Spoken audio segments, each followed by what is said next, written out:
Good day everyone. Once we know the basics about NPNT, it is important to know about the details of the classification of drones and something about the DGCA regulations. Let's start with looking at the classification of drones along with the mandatory rules and requirements for the drones. Let's look at it in our upcoming slides.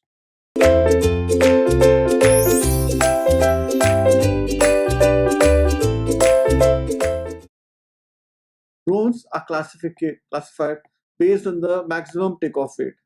The classification of the drones is given as follows. Nano, which is less than or equal to 250 grams. Again, this is the maximum takeoff weight. Micro, from 250 grams to 2 kgs. Small, from 2 kgs to 25 kgs. Medium, from 25 kgs to 150 kgs.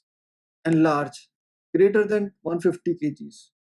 Keep in mind, this is not the payload but the maximum takeoff weight of the drone. Some of the most general rules to know for flying a drone in India are given as follows. Let me read them to you. Please go through these rules very carefully. All drones except those in the nano category must be registered and issued a unique identification number, which is UIN. A permit is required for commercial drone operations except for those in the nano category flown below 50 feet and those in the micro category flown below 200 feet. Drone pilots must maintain a direct visual line of sight at all times while flying. Drones cannot be flown more than 400 feet vertically. Drones cannot be flown in area specified as no-fly zones, which includes areas near airports, international borders, Vijay Chowk in Delhi, state secretariat complex in state capitals, strategic locations, and military installations. Permission to fly in controlled airspace can be obtained by filing a flight plan and obtaining a unique air defense clearance ADC or a flight information center number. India has specific requirements regarding the type of features a drone must have to be flown in India, excluding those in the nano category. These mandatory requirements are as follows. First, it's a GPS, which is very required, a return to home protocol, anti-collision light, an ID plate, a flight controller with flight data logging capability, an RFID and SIM for no permission, no takeoff state. In terms of regulations, some of the safety requirements in terms of the operations are given as follows.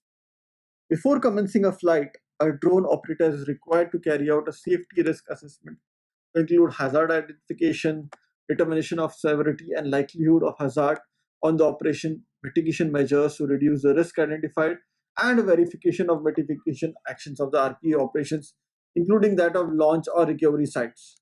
The site shall be under the full control of the operator.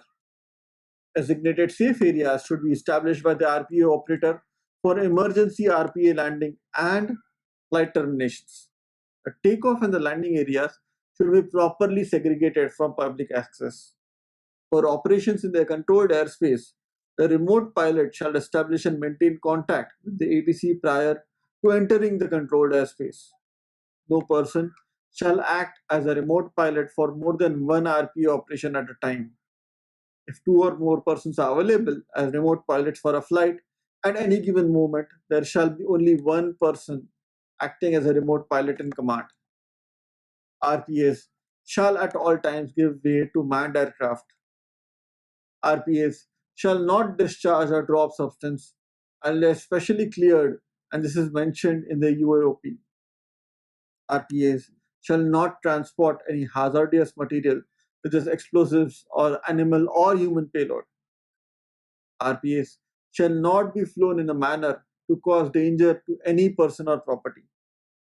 All these safety requirements are very necessary to keep in mind, especially while flying a drone for a particular mission.